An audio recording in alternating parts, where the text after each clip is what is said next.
Want to say good morning. Looks like it's a beautiful Lord's Day outside. Expecting God to move this morning. What about you?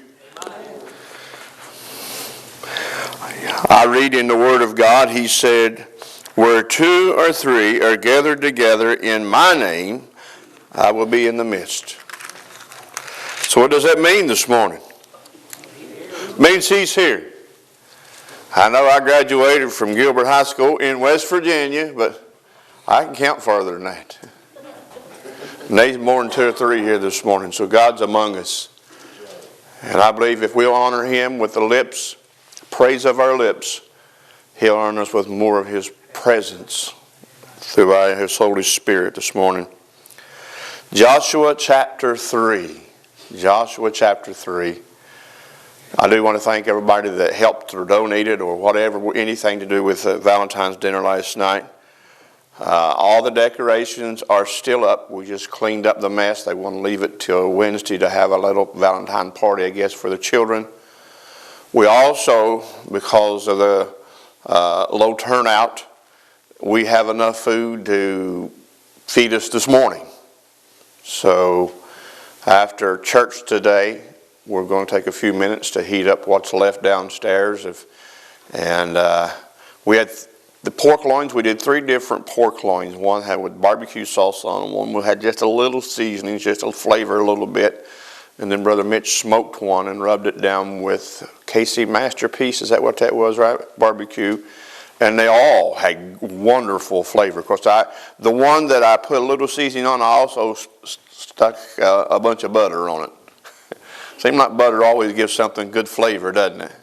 So anyhow, that is downstairs. There's a whole tray of salad that never was touched.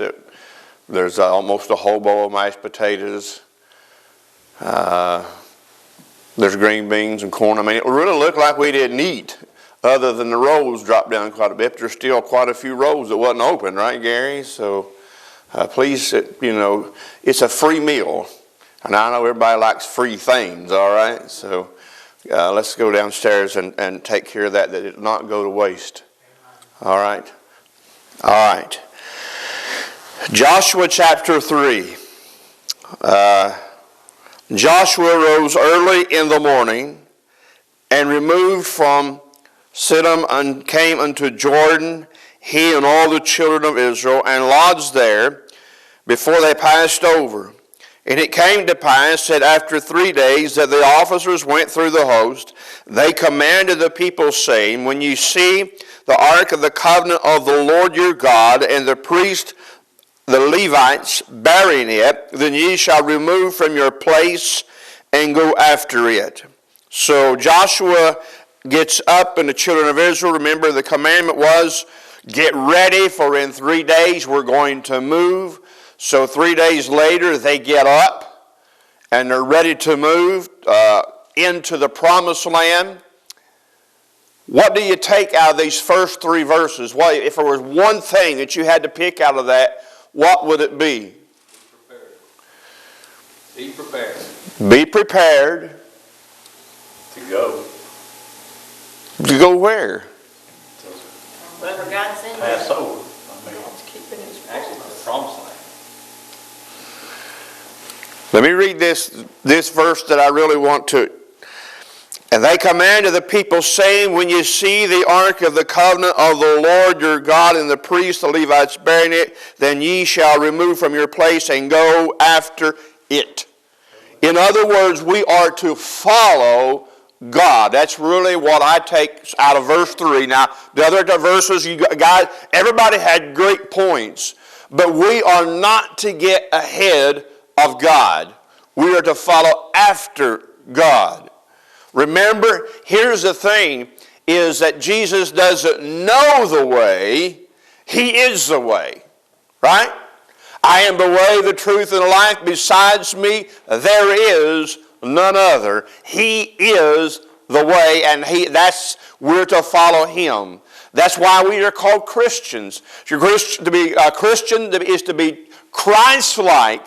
In other words, to live a life as Christ lived. Follow in His example in everything that we do. Now, I know and you know that we don't always do that. What happens when we don't do that? Usually fails. So if the children of Israel are lined up, all right, and they did. They lined up by tribes and they marched into the promised land. And then when they set up, they had a certain order that they set up in. When you remember, they had tribe of Judah was front and center. There was a tribe on each side. And then there was the tent was in the middle. And then you had the two tribes here on each side. And you had the three tribes across the back of the thing there. And they just formed a big square. God was the center of what they did. And I have found in my life that when God is the center of my life goes better. It's when I get out of line. If a tribe, remember, now they're getting ready to go, and we ain't got there yet, but I want to throw this out there while I can. When they get ready to go, they're to follow that ark. Here's what's going on. Again, we're not there, but this place is flooded. A Jordan that they should be able to wade across during normal times, when it hasn't rained, when it's the dry season, they could probably walk across and water be up to their knees, go across the shoals. I mean, we have places like that. I grew up real close to the Guyandotte River. On that I lived right on the river when I left, and I could wade right across that river. But you know what? When it flooded, it get up almost, where we lived there at Landville, it was probably a 50-foot, at least a 35-foot drop down to the river. Drop down over this bank and then to the flat and then drop down on into the river. But that river at its highest point sometimes would get right up to the backyard. That's a lot of water. This river was 3 miles wide when they got ready to cross it. Now, how many of us want to take across the Ohio River today? No. I don't want to walk across Raccoon Creek. We go over at Katie's, or we're over at Katie's there hunting the other day, and you know what? I looked all up and down through there. We wanted to go across the creek to that other bottom over there. There ain't no place to cross. And I'm telling you, I ain't like Jesus. I can't walk on that water. You know, you're looking for a place. Here's the only way they could get across was by God. The only way we'll make it to heaven is by God. That's our promised land. Amen? And when we follow after Him, we will be safe and successful. If any tribe or any family out of that group, as they start marching forward, veers to the right hand or to the left hand, they're going to drown. Or they'll be stuck right where they are. You know, there are people this morning that name this church as their church that are stuck because they're not following God's direction. Oh, they're existing, but they're not enjoying life. You'll never enjoy life to its fullest until you're faithful to God. People can't get that. I don't understand. There's no reason this morning this house shouldn't be at least 3/4 full. No reason. Except people are selfish and they think about self. Until somebody's got cancer. Or somebody's been in a car accident. Or the house burns down. They lose everything. That's right. And then it's God's fault. God, why? All right, preacher, quick listen to Sam Vellini and preaching from Sam Vellini. I listened to Sam this morning. Our Traverse, for some reason, the radio would not pick up 107.9 from our house to here. But I got to listen to Sam because that little vehicle out there this morning, Rhonda had it on that Enlighten, and I just wasn't caring for the music. So I said, click. I've got them stations preset. I'm telling you, every vehicle I get in, I reset the stations to the ones I want to listen to. If I'm driving that vehicle. If I'm driving that vehicle, most of the time I get to control the radio. I said most of the time, Gary, all right. You understand, Gary? You married Cheryl Wiseman, didn't you? I get the radio because she don't like this. I get it in 107.9. Well, here's the thing, Mitch. I always heard all my life that absence makes the heart grow fonder. I ain't gonna be there this week. She might really like me the time I get back by Friday. All right.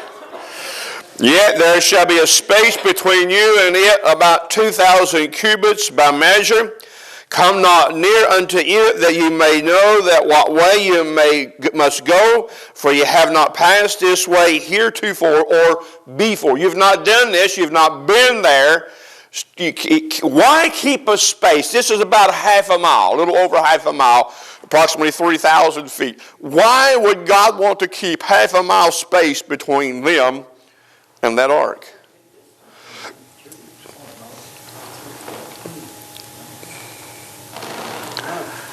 Here's the thing I know about the God that we serve now, between law and grace. All right? Now, number one, these people were bad about what? Right?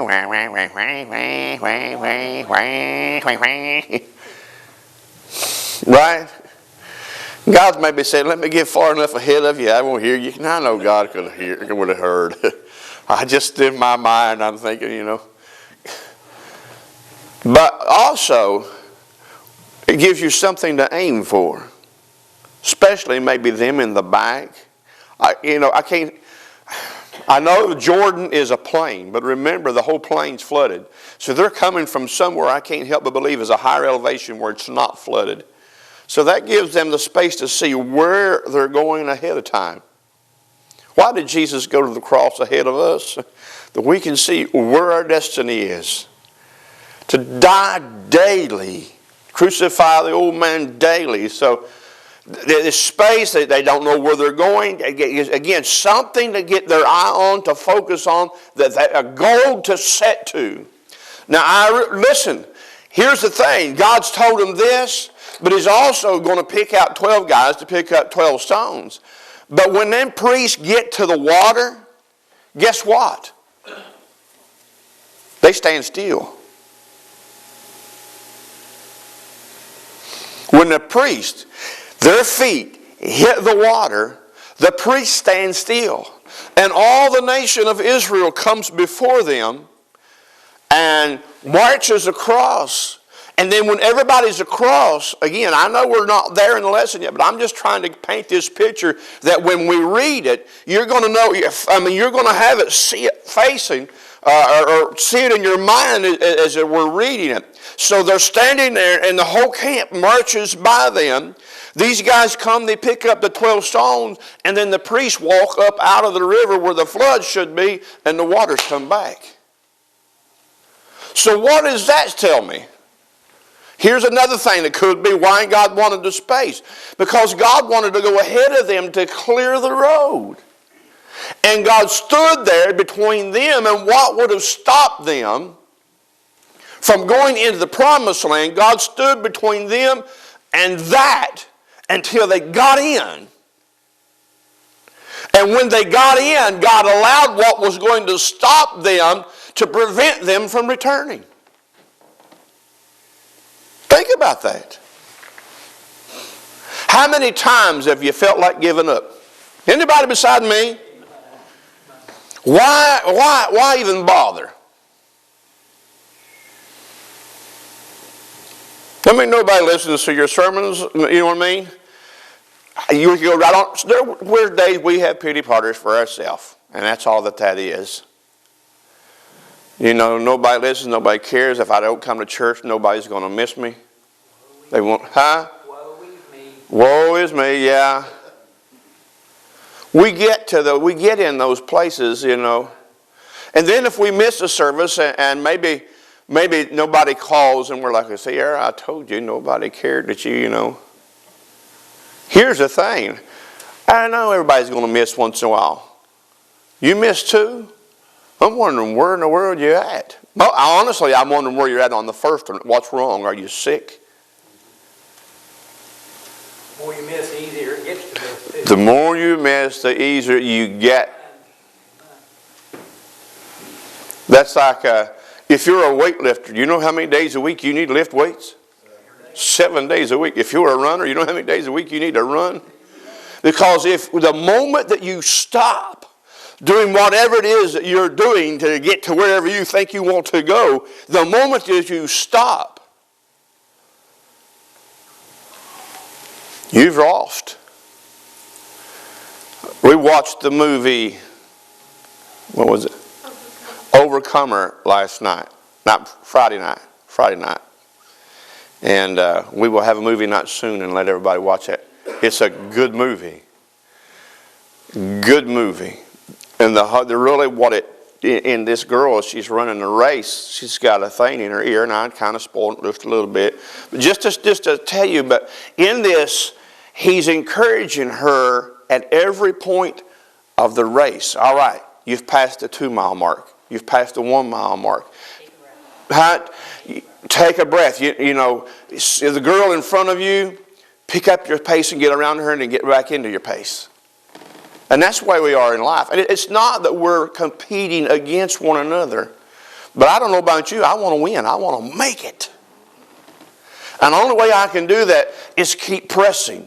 He said, you're coming to the hill. And he said, when everybody's going to back off and get tired when they hit this hill, he said, but not you. You're going to charge this hill and to take this hill and gain on them. This girl, the best she did in any race was 11th place.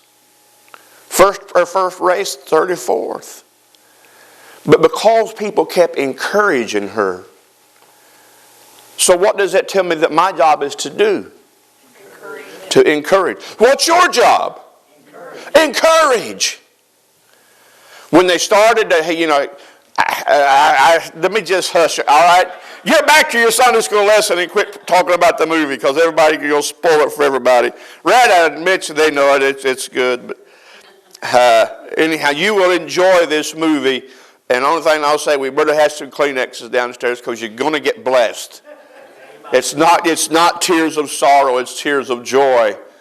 And honestly, it makes you want to get up and go run. Except I'm too fat. My knees won't take it anymore. That's my story and I'm sticking to it.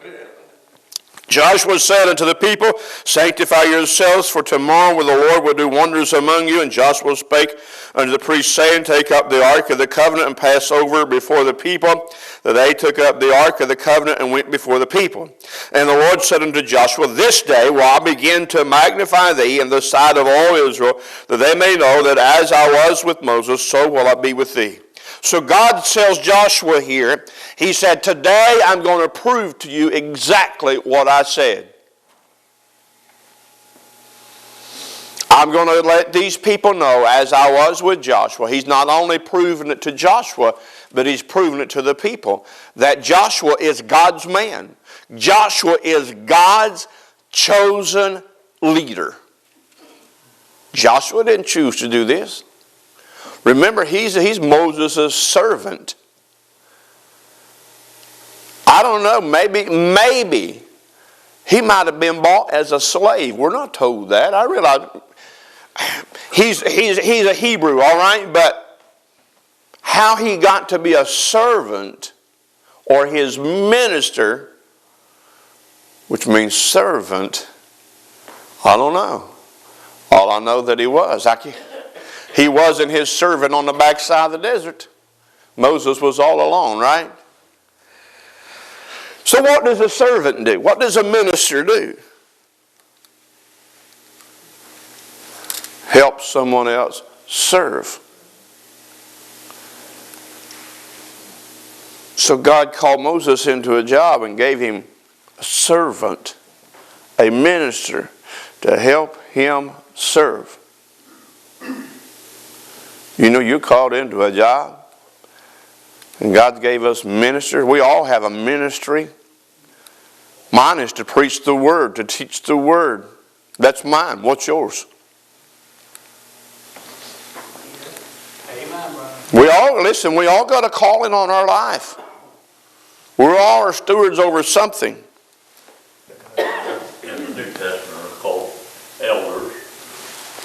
Deacons. Elders, deacons, teachers, prayer warriors.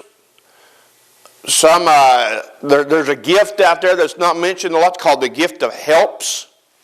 Maybe you're just good at doing crafts or doing whatever or whatever else is needed done. Peacemakers. I mean, there's all kinds of jobs in the church. It's not just pastors and deacons that are servants. We're all servants. Thou shalt command the priests that bear the ark of the covenant, verse 8, saying, when ye come to the brink of the waters of the Jordan, ye shall stand still in Jordan. And Joshua said unto the children of Israel, come hither and hear the words of the Lord your God. And Joshua said, hereby ye shall know that the living God is over there.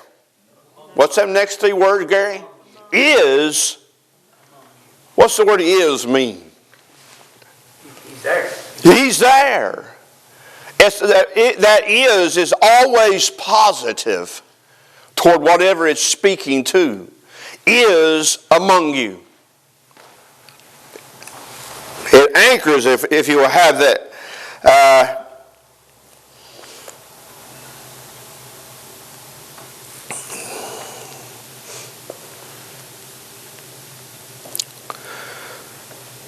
What verse did I quit on? 8? 10? And Joshua said, hereby shall you know that the living God is among you, and that without fail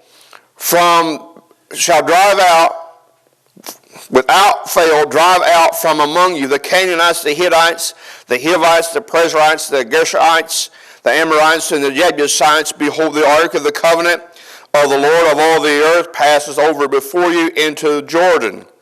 Now therefore take your 12 men out of the tribes of Israel, out of every man a tribe, and it shall come to pass as soon as the soles of the feet of the priests that bear the ark of the Lord of all the earth, shall rest in the waters of Jordan, and the waters of Jordan shall be cut off from the waters that come down from above, and they shall stand up as a heap. And it came to pass when the people removed from their tents to pass over Jordan, that the priests bearing the ark of the covenant before the Lord, before the people, as they bear the ark were come into Jordan, that the feet of the priests that bear the ark were dipped into the brim of the water. For Jordan overfloweth his banks at the time of harvest, that the waters which came down from above stood up and rose up upon a heap very far from the city Adam, which is beside Zartan. And those that came downward from toward the sea of the plain, even the salt sea, failed and were cut off, and the people passed right over against Jericho. And the priests that bear the ark of the covenant of the Lord stood firm in the mud, dry ground, in the midst of the river, in the midst of Jordan. And the Israelites passed over on dry ground until all the people were passed clean over Jordan. Now, if I'm reading this, all right, I can see, all right, maybe God stopped the waters. How did God dry up the mud? If something's flooded, that creek floods over by your house, John Daniels, and you go down there the next day, what's going to happen? You're going to be muddy all over.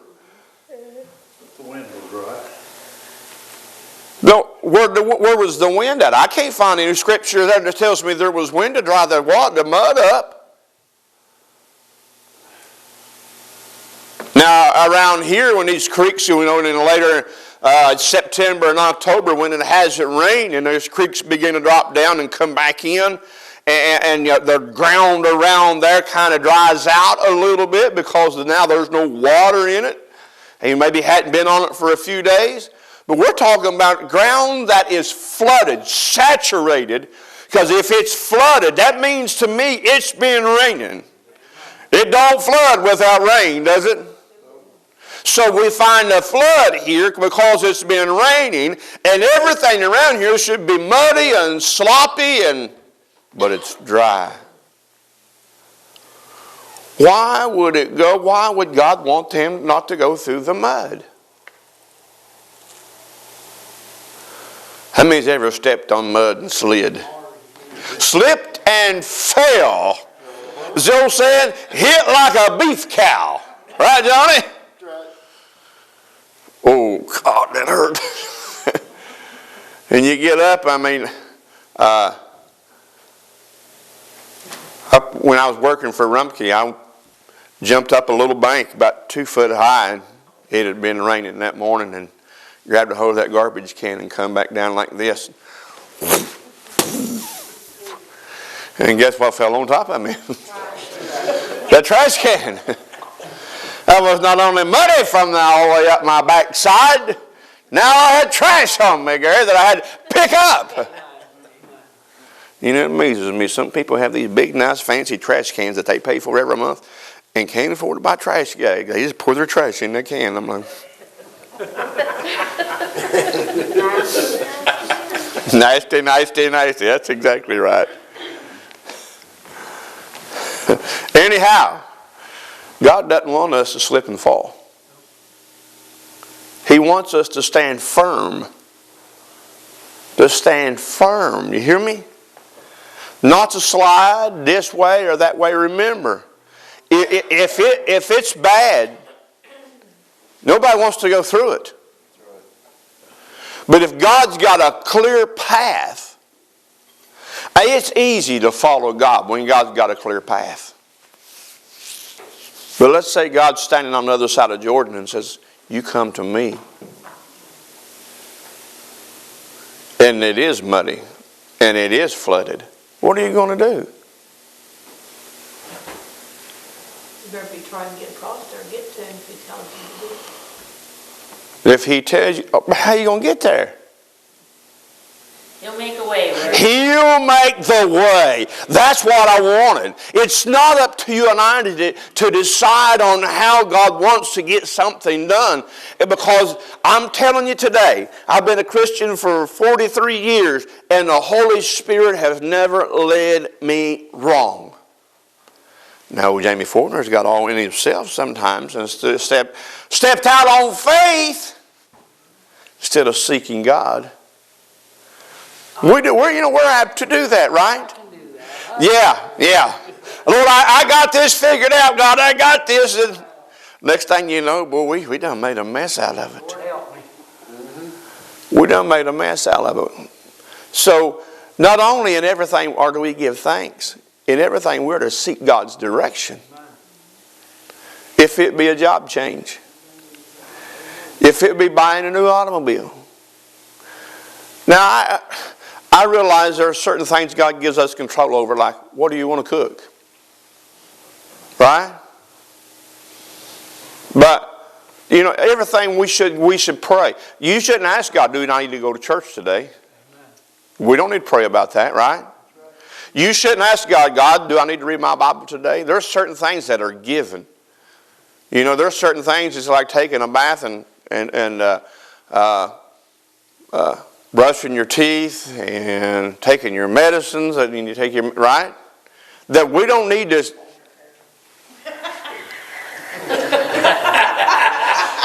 I was thinking about that this morning. I used to have a plural problem with that. On my hair, that word hair is it could be interpreted singular or plural. I used to have a plural problem. Now it's singular. Comb my hair, just lay down, boy. Oh, Lord help us. People say, well, you know, I'll be at church if it's the Lord's will. I looked at the lady one day and I said, it is His will you be in church. I know things hinder us. I know things hinder us sometimes that we can't get here. We get sick. Emergencies come up somehow, some way. By the way, how many knows exactly why church was canceled Wednesday night? We thought the ice was coming. And the reason you guys know that because Mitch called on Tuesday, because Mitch also called me. And honestly, all day long, I thought, man, we might have jumped the gun on canceling that youth group until I started down the road and the temperature went from 41 to 35 in no time on me. And I thought, Because I had a little bit of black eyes going home. I was ahead of my girls. My girls were behind me. So guess who drove slow so the girls wouldn't drive fast? Now, Rhonda kind of waiting that frost clear off the windshield, but she caught up with us awful fast. That's because I was driving slow, right? You know why I drove slow, Joe? I don't want my girls to wreck. That's right. I didn't want to drive out van with them kids in the vehicle either. Just let them slide. Yeah, sometimes you just got to use a little bit of common sense, amen? God give us a mind to think with. I think Gary said that yesterday when we were downstairs. So what is your number one thing that you grasp out of this message or this lesson this morning? And we'll take a break. I know early. Listen to God. God's in control of us. Follow Him. If you follow Him, you can't go wrong. Follow Him. Again, He doesn't know the way. He is the way. Follow me. We have to make sure that we're guilty of, we'll pray about something. God will give us the answer. But it ain't the one we want. You know what I mean? And we go do what we want to anyway. Yep. And that just pushes us so far down, away from it when we do that stuff. You mentioned buying a car. I've seen so many people, say, well, pray that everything will go right if it's meant for me to happen. Amen. But they can't get it. They go another route. They can't get it. So they go another route. They finally get the car, and then 2 months later, they're trying to pay for the car. Sometimes God lets us have a way, and we're stubborn just to show us He was right to start with. Amen. Sometimes He comes and bails us out when we've got ourselves in a mess. We pray for anything over $50 we spend. We sit down and we pray hard about it. We're going to spend other than the usual. So Cheryl don't want you to pray about her buying Reese cups, does she? Yeah, well, that's it. She always makes sure she'll buy $49.50 worth out of it, but she never goes that $50. No, we pray about everything. Then anybody, You can't go wrong on that. Now here's one thing that we've learned. How many knows in here you never go to the grocery store when you're hungry? Because, man, everything looks good. So we were going Thursday night to buy all the food or most of the food. We'd picked up some of it. We were going to pick up everything else Thursday night. That way all the vegetables are good and fresh. They're not wrinkled, all right? So I got home from work, and why was I late? I don't remember why I was late. For some reason, I was late getting home from work. That's why we were late leaving. I had, anyhow, a guy come and bought some hay. He was late. Supposed to be in there, and I got home from work. But anyhow, when we left, we hadn't had supper yet. Because Rhonda's like, you want me to cook? I'm like, no, we're leaving going. You don't want to make a mess, right? We'll just grab something when we get over there. So we get there, and it's 7:30 when we get to Jackson. Now, mind you, I got to get up at 3 o'clock to go to work. It's already 7:30, and we ain't been to the grocery store, and we ain't eat. Guess where we're going? We're going to eat. So we went in and sat down to eat, and I got home late. But you know what? We didn't overspend. Now, I will say this. One of us bought some ice cream, and it wasn't me. well, being that you mentioned it, I'd say we know who that was. Oh. Hannah wasn't there? Hannah was at work? Right. But I tell you what, though, this is what she did. She said, I went back there, I was going to buy me and you those cone-like things. She said, I looked down things, $2.50. She said, I can get a whole box for that. We were up front checking out, and she disappeared. I sent her back for potatoes. That's what it was. Because I'd forgot the potatoes. Oh, we need potatoes. Run back and get potatoes. She came back with a box of ice cream cones, Johnny. And the potatoes. So, anyhow. Huh? She wanted to make sure everybody had something sweet. She wanted that ice cream cone. She just didn't want to pay $2.50 for one. All right, let's take a break and we'll come in for our worship here in a few minutes.